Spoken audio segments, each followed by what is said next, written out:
Hey everybody, how's it going?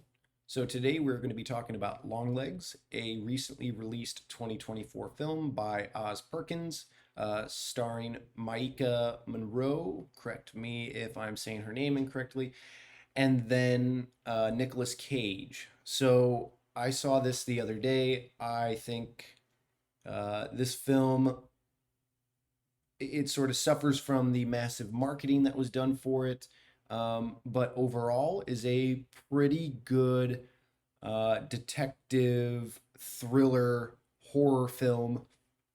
I've heard a lot of other people talk about how this was the scariest movie of the year, and that it's one of the scariest movies that's come out in a long time. There's a lot of similarities to probably Seven, Silence of the Lambs. Those are the films that I've heard it compared to.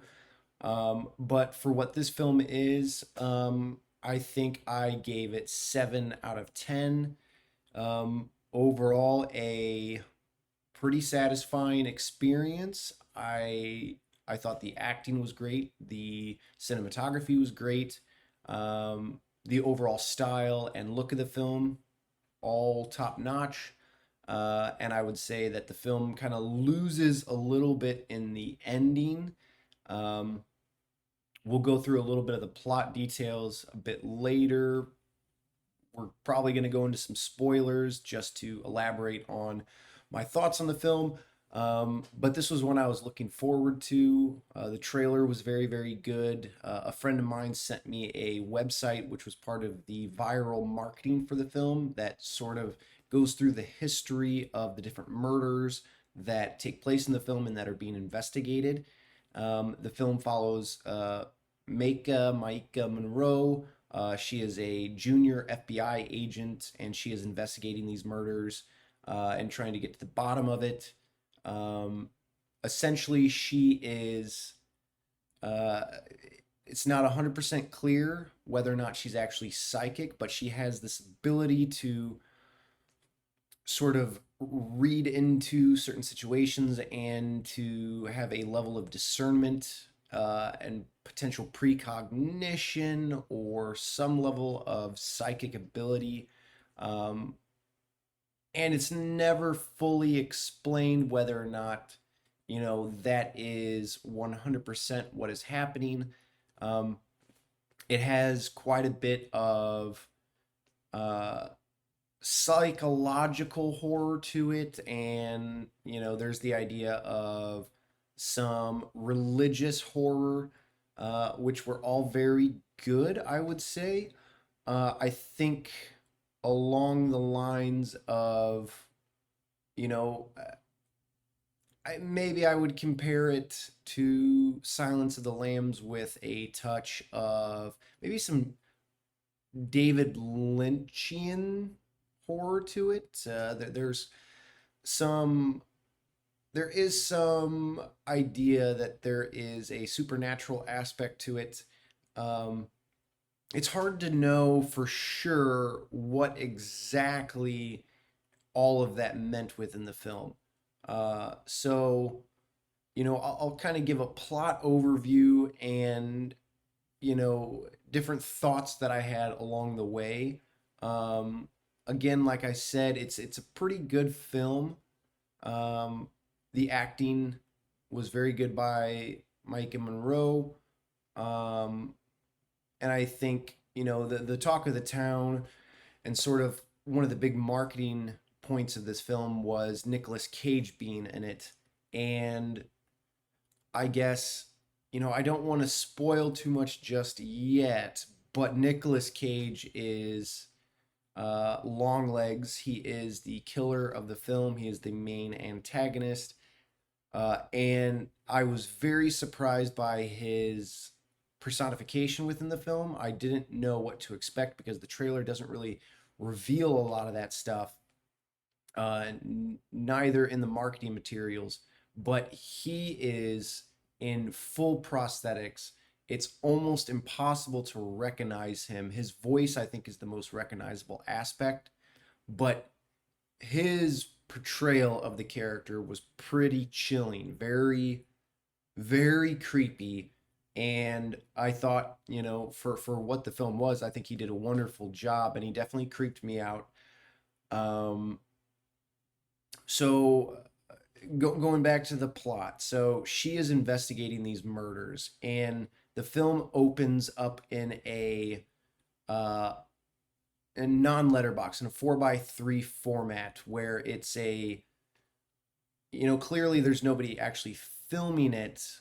Like, it's not like a found footage aspect. It's more of a stylistic choice of going back to the beginning of his roots in killing.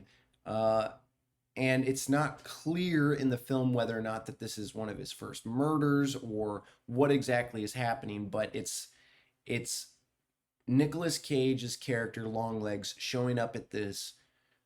I don't think it was quite a farmhouse, but it was a more rural house during the middle of winter, and it's his introduction, and they very selectively, they sort of hide his face, and they have him at the top of the frame, and he's interacting with this young girl who is just kind of going outside to investigate this car that pulls up at her property. And you know he's sort of toying with her, and she goes up and talks to him, and they creatively keep his face above the lens, so you don't actually see him.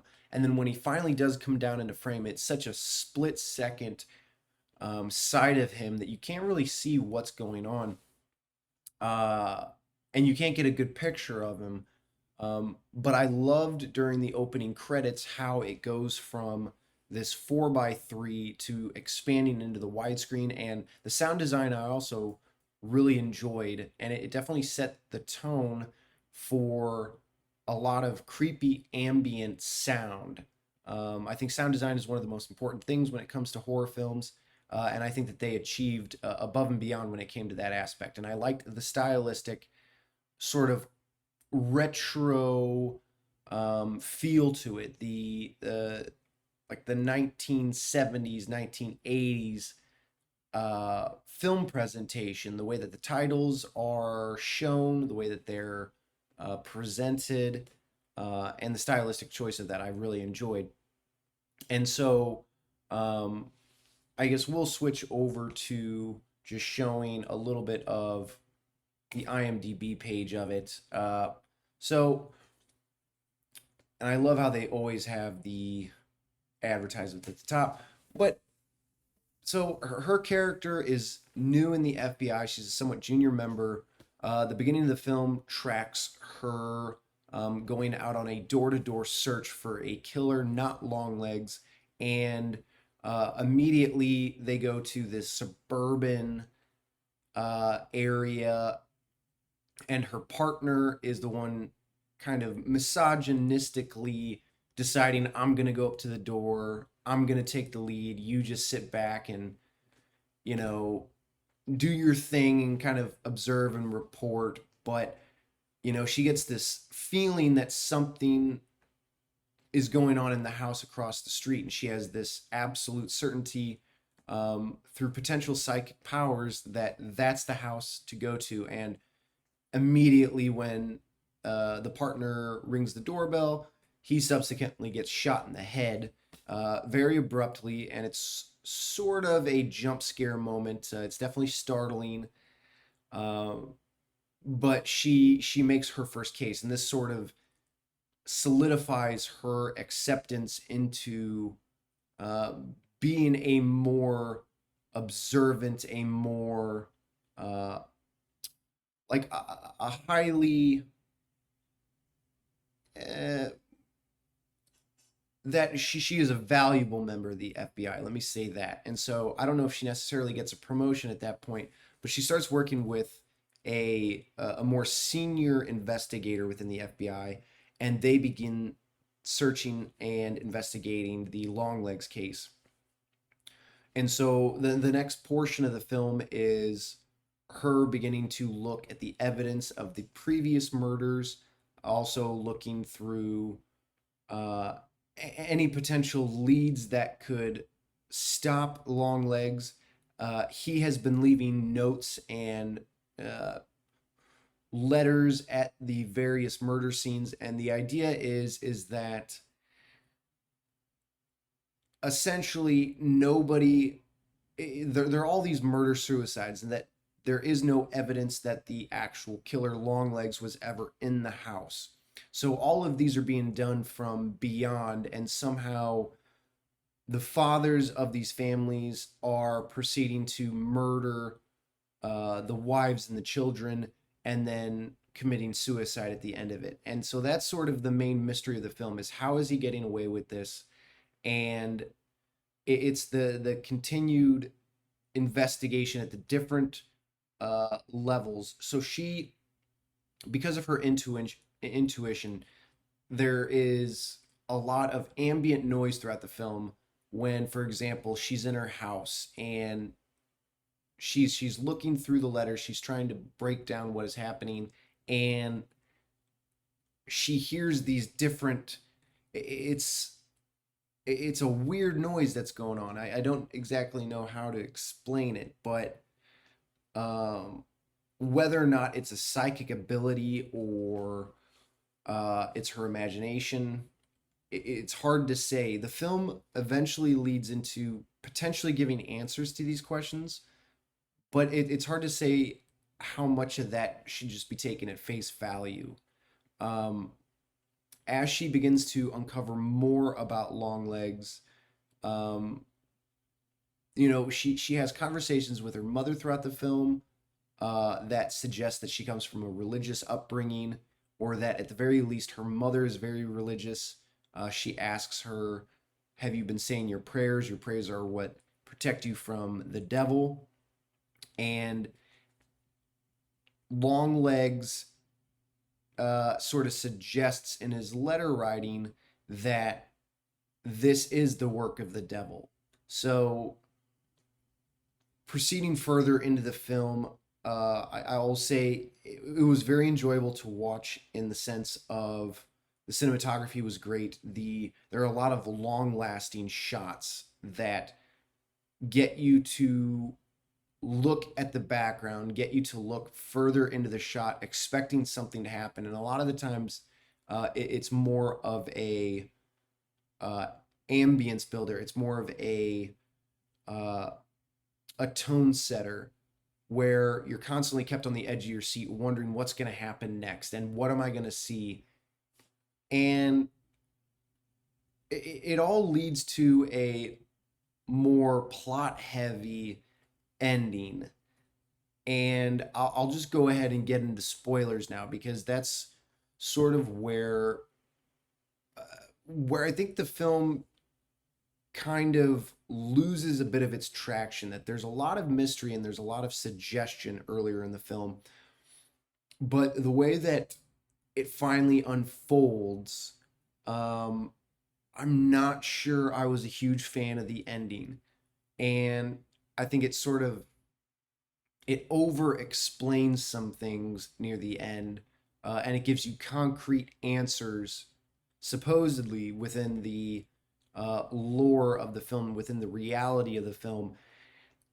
And near the end of the film, you start to see it unravel a little bit. So eventually, Longlegs does get arrested, and Nicolas Cage is finally, you see him a few times earlier in the film, but it's in shorter snippets. But he finally gets arrested, and he's at this police station, and they confirm that he is a devil worshiper, but they don't have any concrete evidence, and he has yet to confess. So Micah Monroe interviews him and is talking to him, and his performance is pretty awesome in the scene. Super creepy. He's got this weird, like, white paint. It almost reminds me of the Joker from Batman, and he sort of lays out what he's done, and he alludes to that this is all the work of the devil, and to unleash the devil, if you will. And he proceeds to smash his face. He kills himself in this police precinct in the interview. and he's got this weird, creepy nose. It reminded me of the uh, the the child catcher from Chitty Chitty Bang Bang is what I honestly was thinking of when I was watching it. Um, and so she gets a little bit more information, and that he alludes to an accomplice, which she also thinks is a possibility. So, throughout the film, she talks to her mother on the phone, and obviously, this is set in the 1990s. It's about 15 years after the opening scene of the film. And so, given the fact that there is this timeline difference, I kind of suspected that she was the girl that was interacting with Longlegs at the very beginning with the 4x3 segment of the film, that introduction. And, uh, while I didn't predict that it was the mother who was the accomplice, but, you know, eventually he starts to explain that at the beginning of the film, that there's another flashback that ties back to it, that shows she is the little girl that interacts with Longlegs, and he was proceeding to kill them both. However, the mother begged for the daughter's life and allowed the daughter to be spared. And essentially, the trade off was that she would be his accomplice and that she would play the part to gain him access into these houses. And so the supernatural aspect comes from that he's a doll maker, and he makes these incredibly creepy, very lifelike dolls. And within the skull is a little round metallic ball, and it's not exactly laid out what that is.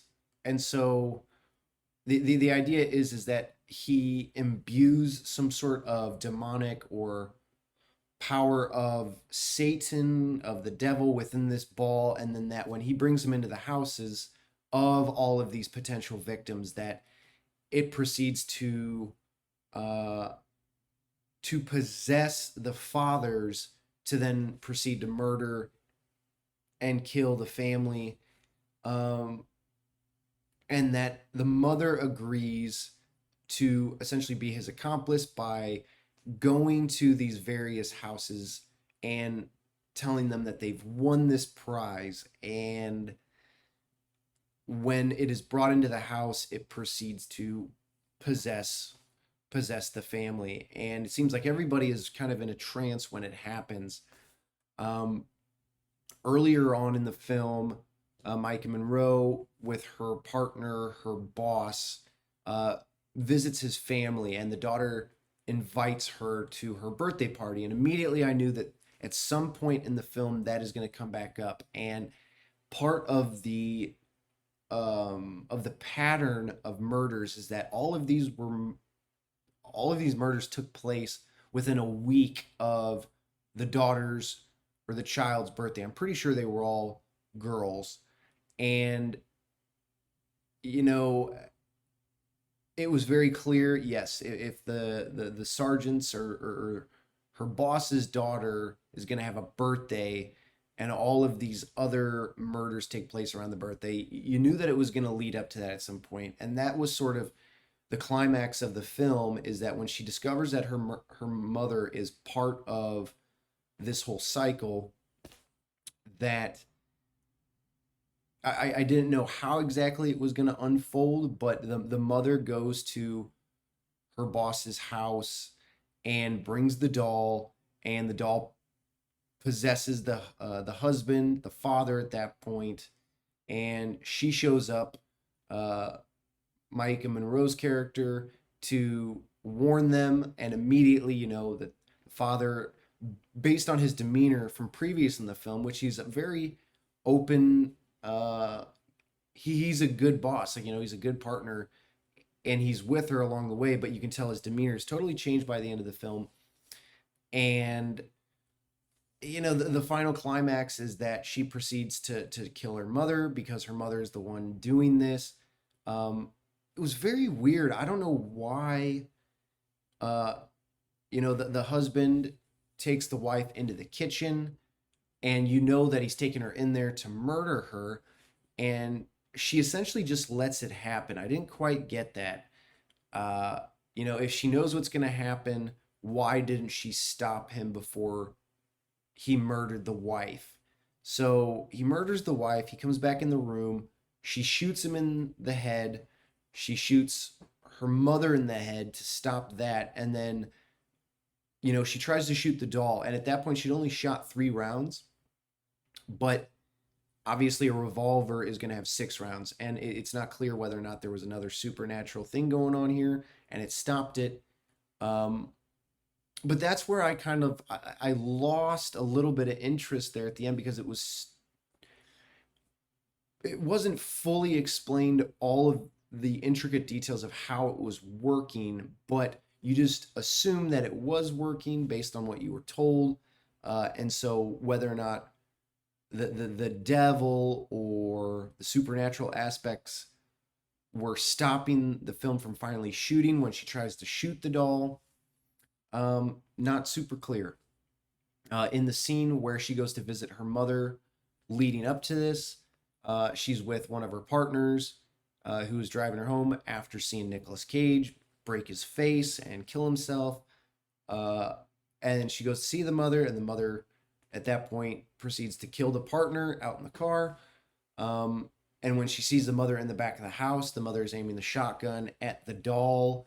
And when she finally shoots the doll in the head, this almost black smoke lifts from her head, which suggests that there was, in fact, a supernatural aspect going on. And I think that's probably the case. It seems like there was a mixture of uh, supernatural crime thriller stuff going on. Like, the supernatural stuff was, in fact, a concrete force within the film. So overall, it's I gave the film a 7 because I think the the cinematography, the filmmaking was superb. Um, I liked the style of it. There was sort of a yellow color grade to it, um, and I like the juxtaposition between, you know, she is questioning whether or not, you know, is this something that's actually real? I think she seems to believe so. Her boss doesn't. And so it's a question of what's really going on with her. But yeah, I mean, there's a lot to say about it. But just to boil it down, overall, good film. If you like supernatural stuff, if you like crime thrillers and detective stories, I think it accomplishes all of this. I just think all of that, all of the very good stuff leading up to the end, is sort of spoiled by that it's overly explained. Uh, but it's certainly worth a watch. Like, it's definitely an enjoyable film. It's not. It shouldn't be discounted due to the end of the film being, um, not what I was expecting, and it wasn't what I was expecting. I guess kind of in a bad way. Uh, so yeah, I mean, I'd like to hear what other people are thinking about this and what other things that they caught. Yeah, so we'll just go ahead and end it there. 7 out of 10, decent film. Um, it's worth the watch for Nicolas Cage and Mike and Monroe's character, both very good actors in the film. So yeah, let me know what you think in the comments. Let's have a discussion. I'd like to hear what other people are thinking about it. So with that, signing off. Thanks, guys.